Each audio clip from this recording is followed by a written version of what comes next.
आपने कुछ मेजर किया पर फिर भी आंसर गलत आया, क्यों? ऋषि के स्कूल में कल एक मेला है और उसे एक इम्पॉर्टेंट काम दिया गया है। उसकी क्लास के स्टॉल को प्रॉपर्ली सेटअप करना, उसे एक टेबल डेकोरेट करनी है और इंश्योर करना है कि सब कुछ परफेक्टली फिट हो। ये सुनने में इजी लगता है जब तक आप एक्चुअली इसे मेजर नहीं करते। टेबल रेक्टेंगुलर है, 2 मीटर्स लॉन्ग और 1 मीटर वाइड। अब ऋषि के पास दो प्रॉब्लम्स हैं। इसके चारों तरफ कितना रिबन लगेगा और इसके ऊपर कवर करने के लिए कितना पेपर चाहिए, और यहीं से मेंजुरेशन शुरू होती है। पहले रिबन वाली प्रॉब्लम सॉल्व करते हैं। अगर ऋषि टेबल के चारों तरफ जाता है तो वो बाउंड्री कवर कर रहा है, इसलिए वो सारी साइड्स को ऐड करता है। 2 + 1 + 2 + 1 = 6 meters.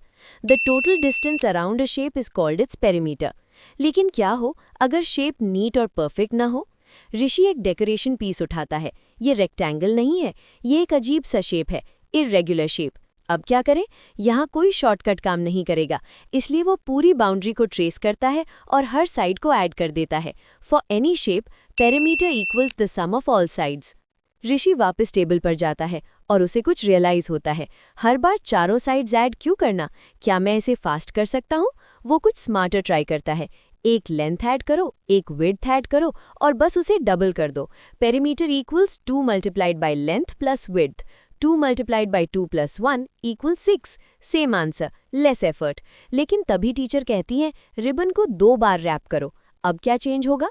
8 राउंड = 6 मीटर्स, तो 2 राउंड्स = 12 मीटर्स। अगर 10 राउंड्स होते तो 6 multiplied by 10 = 60 metres. Simple formula, perimeter multiplied by number of rounds. अब आती है सेकेंड प्रॉब्लम, टेबल को कवर करना।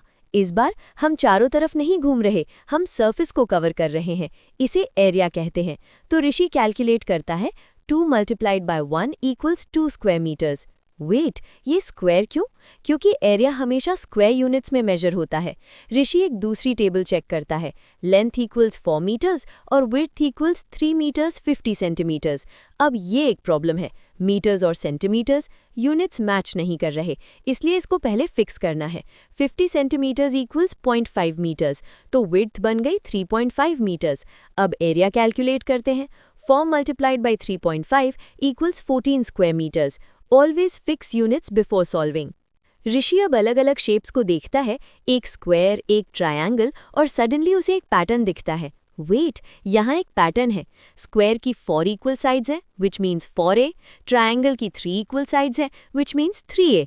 तो बार बार ऐड करने के बजाय अगर सारी साइड्स इक्वल हैं तो बस मल्टीप्लाई करो। Number of sides multiplied by side length. Square 4 sides, pentagon 5 sides. It's that simple. अब ऋषि को फ्लोर पर टाइल्स लगानी है। Area = 100 square metres, cost = 8 rupees per square metre. अब हम क्या मल्टीप्लाई करेंगे? पेरीमीटर नहीं। अगर आप किसी चीज़ को कवर कर रहे हैं या उस पर चल रहे हैं तो एरिया यूज़ करें, और अगर आप फेंसिंग कर रहे हैं तो पेरीमीटर यूज़ करें। तो टोटल कॉस्ट = 100 × 8 = 800 रुपीज़। एक आखिरी problem, ground = 5 metres by 4 metres, area = 20। 5 flower beds लगाए गए हैं, हर एक बेड का एरिया = 1, तो टोटल यूज्ड एरिया = 5। तो बचा क्या? Remaining area 20 - 5 = 15। Remaining = total minus used. अब ऋषि को सब समझ आ गया। अगर चारों तरफ जाना है तो वो पेरीमीटर है, अगर कवर करना है तो वो एरिया है। अगर यूनिट्स मैच नहीं करते तो पहले उन्हें फिक्स करो, और अगर कुछ रिमूव किया गया है तो उसे सब्ट्रैक्ट कर दो। उसने सब कुछ परफेक्ट सेटअप किया, नो एक्स्ट्रा, नो शॉर्टेज। यही तो मेंजुरेशन का कमाल है। ये आपको रियल लाइफ में करेक्टली मेजर करना सिखाती है।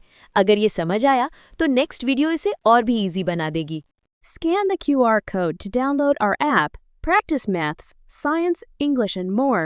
Like the video and subscribe our channel for more fun videos.